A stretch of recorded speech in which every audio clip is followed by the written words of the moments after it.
in. Oh, George, we've got company.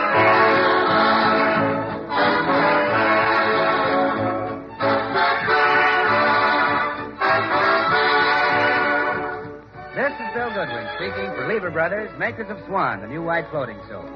Well, it's Tuesday night again, time for another pleasant visit with George Burns and Gracie Allen. Their two distinguished guests, Jose Iturbi and Deems Taylor, Jimmy Cash, and Paul Whiteman and his music.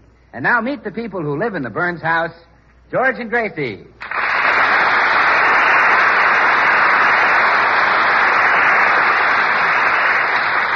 Well, Gracie is still determined to play at Paul Whiteman's concert at Carnegie Hall next Tuesday. She's practicing now, and George and Paul are trying to make her listen to reason. Gracie, you can't do this to me. You'll ruin my reputation. What'd you say, Paul? I said you can't do this to me. You'll ruin my reputation. What'd you say, Paul? For Pete's sake, will you stop playing and listen? Paul said you'll ruin his reputation. Oh, well, that's silly, Paul. We won't be alone in Carnegie Hall. Thousands of people will be there. Yeah, that's what he was afraid of. But, Paul, I played with you last year at a concert given by the Beverly Hills Uplift Society. But this is different. This is Carnegie Hall. All the critics will be there. What'd you say, Paul? I said all the critics will be there. Pardon me, Paul. Hello? Oh, yes, the insurance company. Well, look, here's what I wanted. I'm going to play the piano in Carnegie Hall, and I want to insure my finger. Which finger? Why, the one I play the piano with. What? Oh, my, that's a lot of money. Well, I'll tell you what. Just insure it up to the first knuckle. Goodbye. Gracie, we've been friends for a long time. Why don't you forget the concert? What'd you say, Paul? I said forget this concert. Pardon me, Paul. Hello? Oh, hello, Mr. Steinway. No, I haven't decided yet. I may use yours or I may use somebody else's. Yes, I understand that you're willing to pay me. Well, I'll let you know later. Goodbye, Mr. Steinway. You mean Mr. Steinway is willing to pay you? Steinway, the piano maker? No, this Mr. Steinway makes celery tonic. Celery tonic? Yes, he wants me to have a bottle of it on the piano when I appear at Carnegie Hall. Oh, Max Steinway celery tonic. Yes. Well, that's a real artistic touch. Gracie, you've got to call this off. I won't stand for What'd it. you say, Paul? He said he won't stand for it. Oh, persecute me as much as you like. I don't mind. Life has never been kind to great musicians. Look at Rimsky-Korsakov. Life must have been very difficult for him, especially if he liked to drink. If he liked to drink? Yes. Suppose he had a few drinks and somebody said, "Who are you?" And he had to say, "I'm Rimsky-Korsakov." Yes, that's even hard to say when you're sober. Yes. Look, Gracie, you can't go through with this. It's musical suicide. Oh, pardon me, Critics Paul, will pan pardon me. me. I'm They'll gonna be on see my my little ear. darling I down. can't begin to tell you what to... Well, it looks like we can't stop her, Paul. Yes, sir, that's what it looks like. We can't stop her. That's great. They used to call me the king of jazz, but from now on I'll be called the Mussolini of music. Hi, fellas, what's doing? Bill, look, we can't make Gracie give up the concert. Have you any ideas? Well, let me see, George. Have you tried threatening her? Bill, I told her that if she went through with this concert, she could start looking for a new husband. Uh-huh. Well, why don't you try threatening her?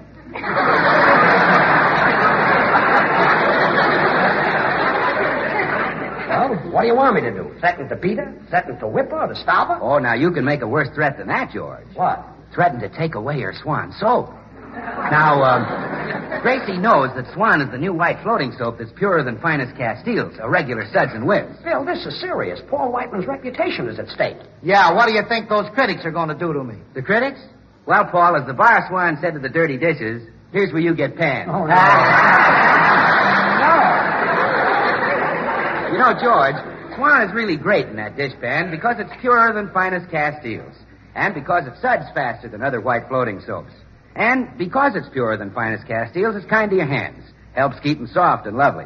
So use Swan for every soap and water job around the house. Bill, if you can think of a way to keep Gracie from playing the piano in Carnegie Hall, say so. And if you can't... Wait, George, I've got it. Listen, I'll have a microphone in the wings, and every time Gracie starts to play, I'll start to sing and drown her out, huh? You'll sing. Oh, sure, Paul. Something popular like, break it off, break your bar Swan in two. Break it off, break it off. That's an easy thing to do. Break it off. Bill! Well, George, you get the idea. I sing about Swan breaking in two with a simple twist of the wrist, so you can use half in the kitchen for dishes and cleaning and the other half in the bathroom for your hands and face. Bill, I've got enough trouble. You're not going to sing about Swan at my concert. Oh, well, Paul, if Gracie plays the piano, the whole concert will be your swan song. Goodbye. Well, he was a big help. I wish I knew someone who could just talk Gracie out of this. Say, wait a minute. What about Deems Taylor?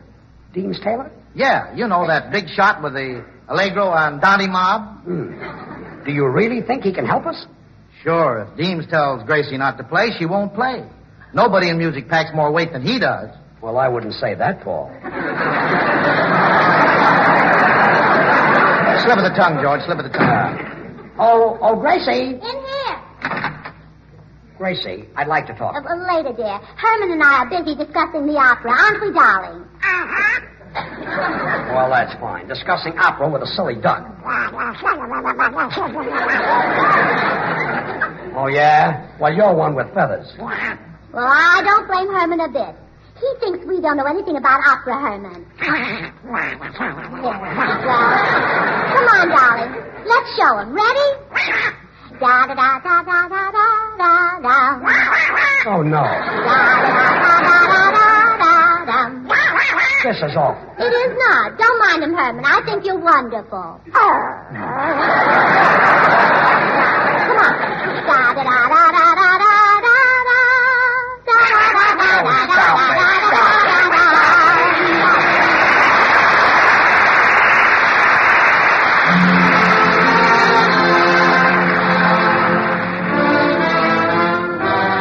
Paul Whiteman. There's a big hit from a new picture. And the boys come up with their arrangement of Taking a Chance on Love.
Gracie, will you please give up the silly concert? Well, no, George, and let's not argue any further. You just don't realize that I've got music inside of me. Okay, but do you have to let it out in Carnegie Hall? It's just no use, George. Well, maybe I can't talk you out of it, but I'm expecting someone here any minute who can. Deems Taylor. Who? Deems Taylor. Don't you know who Deems Taylor is? I don't even know who Deem is.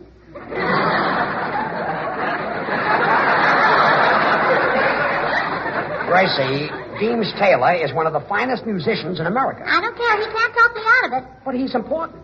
He's even composed a couple of operas. He has? Sure. Real operas like Carmen or Miranda? Yeah, the names of his last two are Faust and Luce. Come in. How do you do? I'm Deems Taylor.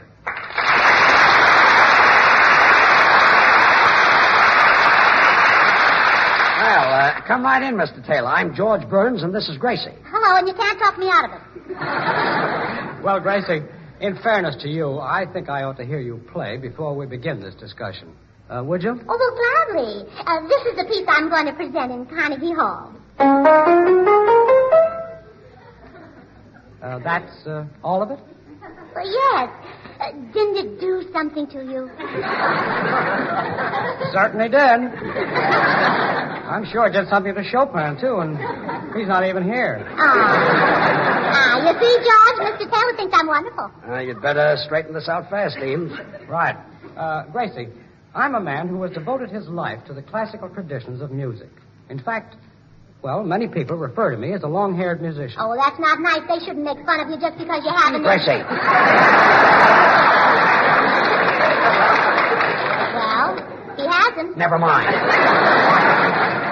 No, I mean that I'm qualified to defend those traditions. Really, Gracie, you shouldn't play in Carnegie Hall. Why not? Well, may I tell you a little story? Well, can George hear it, too, or is it, you know?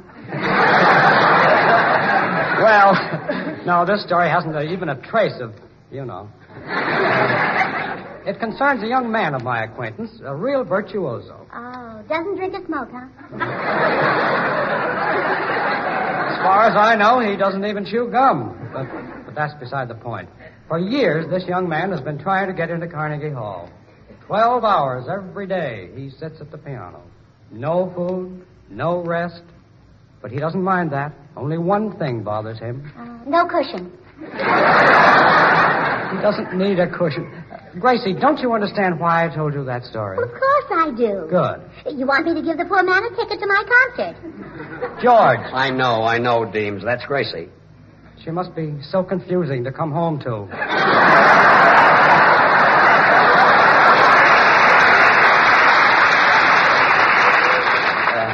You said it. Well, you see, Mr. Taylor, I don't have to practice like that poor man. Mine is a natural gift. My whole family is musical. Indeed. Oh, yes, indeed. It only took my sister Bessie 5 years to learn to play the cello. Well, isn't 5 years rather long to learn to play the cello? Oh, I don't think so. Not when you consider that for 4 years she thought she was supposed to blow into it. George! I know. Baffling, isn't it? Yes. Oh, come in. Hello, Gracie. Oh, I see you have company. Mr. Taylor, this is my girlfriend, Tootsie Sagwell. I hope you'll forgive her if she seems a little forward. You see, she's simply crazy about musicians and other types of men. Say, Deems, you were talking to Gracie, remember? Oh, yes. As I was saying, Gracie, your musical talent is at least open He's cute, to... isn't he, Tootsie? Yeah. I love his dimples. Girls, would you please let the man talk? Go ahead, Deems. Thanks. Well, as I was saying, Gracie, your musical talent isn't what you might Don't you call... think his eyes are nice, Tootsie? Trustful, sort of like a St. Bernard. Yes, and I adore that straight nose and that high forehead. Look, would you girls just stop dissecting me just long enough for me to finish a sentence? As I was saying, Gracie... Don't you love his ears, Tootsie? He's got so much character in them. Gracie, I'm telling you for the last time, I want you to listen to what Deems is saying. And don't interrupt him again. Yes, dear. I'm sorry. Go ahead, Deems. Well, as I was saying, music, Gracie, is a thing that one either has within him or one doesn't have at all. Now, I want to be fair in your case. I've given the matter very careful consideration, and, Gracie, You it's don't my think he's honest too old opinion- for you, do you, Tootsie? Well, that I'm not quite sure of, Gracie, but don't worry, I'm planning to find out. Oh, no, you're not. I'm getting you out of here right now. Goodbye. Wait, Deems. You can't go. Think what will happen to music. Brother, I can't stay. Think what'll happen to me.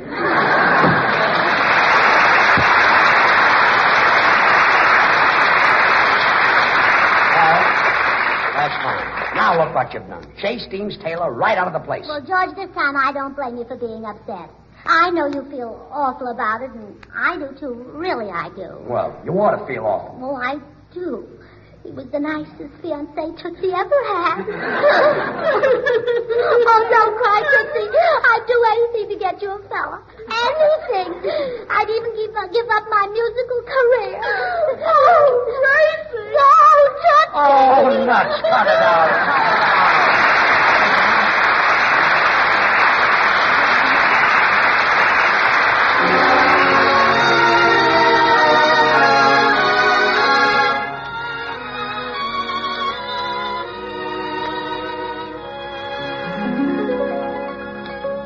There's a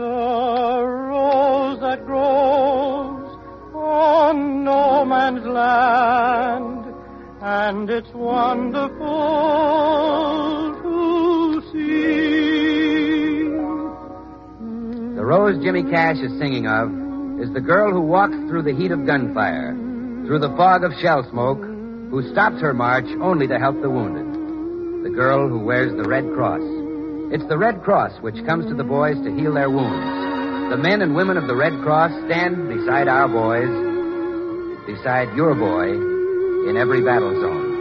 But they may stand there with empty hands, with no way to give help now that the need is greatest, if they are not supplied with the weapons of mercy. Give to the Red Cross so that it may continue to give to the fighting men it serves. Mid the war's great curse stands the Red Cross nurse. She's the rose of no man's land.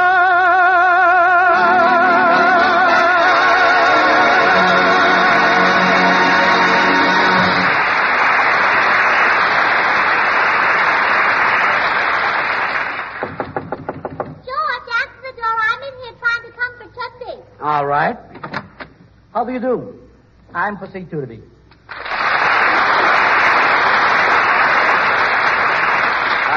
How do you do? Paul Whiteman phoned and said you were coming, Mr. Iturbi. Do you think you can keep Gracie from doing this concert? Mm-hmm. Certainly. I will tell your wife that I, myself, will play for Mr. Whiteman. You don't know my wife. She thinks she's a better pianist than you'll ever be.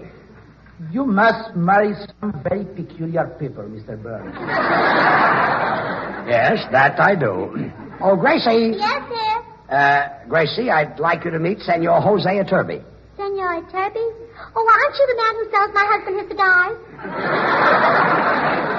Gracie, Mr. Iturbi sells very few cigars. Maybe not a half a dozen Coronas a month. Oh. I am a pianist, Mrs. Burns, and I would like to play in Carnegie Hall next week instead of you. Why, Mr. Iturbi, do you want to ruin Paul Whiteman's concert? It wouldn't ruin it. Really, I play the piano as well as you do. Oh, please. But I do. I do. Suppose we have a little contest to decide who is the better pianist. Well, that's all right with me. And may the best woman win. Well, this is what I've been waiting for. Now, I want you to listen very carefully, Mr. Iturbi. Well, go on. Well, that's the piece I'm going to play in Carnegie Hall. That? Well, sure. Esta mujer está completamente fuera de I know just how you feel, Jose. Now, I want you to listen very carefully, Mrs. Burns, while I play. Oh, come in. Hello, people. What goes on? Shh, Bill. Mr. Iturbi is just about to play something on the piano. Oh, gee, it's Jose Iturbi, the maestro himself. Oh, Mr. Iturbi, this is a great thrill for me. Well, thank you. Yes, you see, I'm studying the piano myself, and, well, I know you great artists don't usually divulge your professional secrets, but, would you tell me something? Certainly. What is it? Well, Mr. Iturbi, do you wash your hands with Swan? Swan, the new white floating soap that's purer than finest Castiles. You know, money can't buy a purer soap. Bill, for heaven's sake, Mr. Iturbi is just about to play. Really? Oh, well, I want to hear this. I wouldn't stop Jose Iturbi from playing. Thank you. Oh, wow! You're a murder maestro. Murder! How long have you been playing the piano? I started to play when I was 3. Get that, George. 3 years old, an infant prodigy, a baby. Did your mother bathe you with Swan, Mr. Iturbi? Bill! Swan is great for bathing the baby, you know. It's so pure that it's kind even to a little baby's tender skin. So you know it must be great for your hands and face, your tub or shower. Well, go ahead, play. Thank you. Oh, Mr. Iturbi. What now? You're from Spain, aren't you? Yes. Of course, you've visited Castile. Certainly. Well, you know, Jose, women have long considered Castile soap the standard of purity. But Swan is even purer than finest Castile. All right, Bill, that's the last straw. Out, out. Well, okay, George, I'm going. Well, so long, Mr. Iturbi. Certainly was a thrill to hear you play. Well, it's obvious who won the contest, Mr. Iturbi, but don't take it to heart. You play very nicely with some of your fingers. This is too much. Well, goodbye, Mr. Iturbi. I have to get back to my girlfriend. She had a very sad experience today. She lost her fiancé, and I promised her I'd do anything in the world to get... Hey, wait a minute. Mr. Iturbi, would you really like to play that concert? I certainly would. Well, I think it might be arranged. Really? You'll let him do it? Uh-huh. Oh, boy, that's all I want to hear. Wait till I tell Whiteman the good news. Good. Now everybody's happy, and the concert will be a true artistic success. I will lay them in the aisles.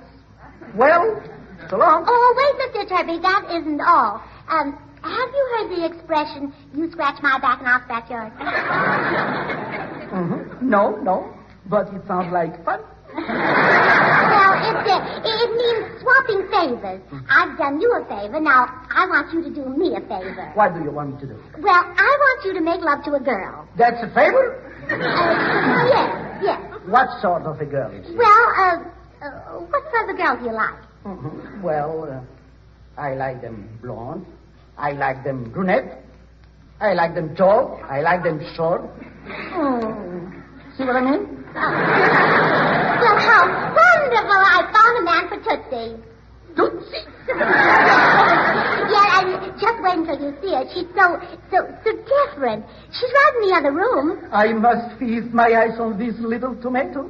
Ask her to come out. Oh, Tootsie. Yes, Gracie? Mr. Jose Iturbi, a piano player, is out here. He'd like to meet you. Yes, Tootsie, please, come out. Well, all right. Here I am.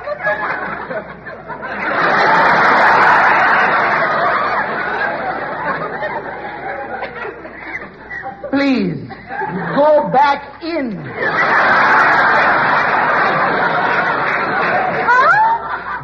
Mrs. Burns, may I ask you a question? Yes, Mr. Iturbi?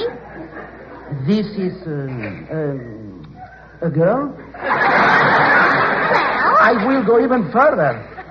This is, a woman? Well, she's my very dearest friend. And don't forget, either you make love to Tootsie or I'll play the concert. You are a very tough character, Mrs. Burns. Well, what do you say? This is the most difficult decision. If I don't make love to Tootsie, you will play the concert. Yes. If that happens, I will never be able to hold up my head again. Everyone will say, Jose Iturbi is a traitor to music. Oh, come, Mr. Iturbi. Are you a coward? Enough. I have made up my mind. Well, here's Paul, Jose. I told him the good news. Yes, Jose, and I can't thank you enough. Well, you saved my life. Mine, too. For the first time in 3 weeks, I can relax. Oh, what a wonderful feeling. Now, Jose, how about playing the number we'll hear at my concert? Okay, boys. This is the number you will hear at Carnegie Hall next Tuesday night. Shh. Quiet, everybody. Go ahead, Jose.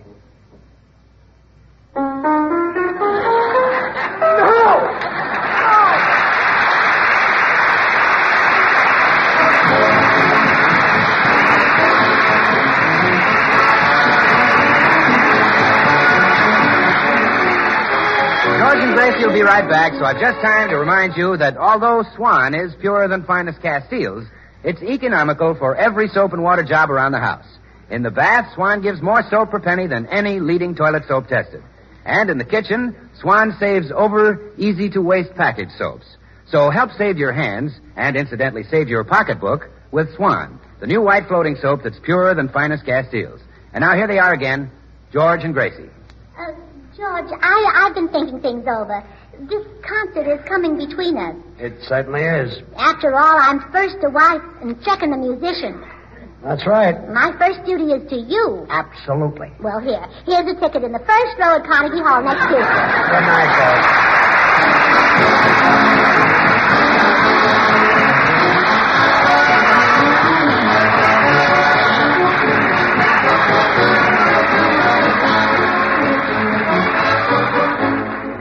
The makers of Swan, the new white floating soap, join George and Gracie in inviting you to tune in to your CBS station at the same time again next week, when Gracie will be guest soloist in Paul Whiteman's concert at Carnegie Hall. Remember, George Burns and Gracie Allen, CBS next Tuesday night. And don't forget to listen to Swan's other show, Tommy Riggs and Betty Lou, next Friday night over another network. And now, till next week at the same time, this is Bill Goodwin saying, well, hi, Swan. How about you? Night. This is the Columbia Broadcasting System. KNX Los Angeles, the voice of Hollywood.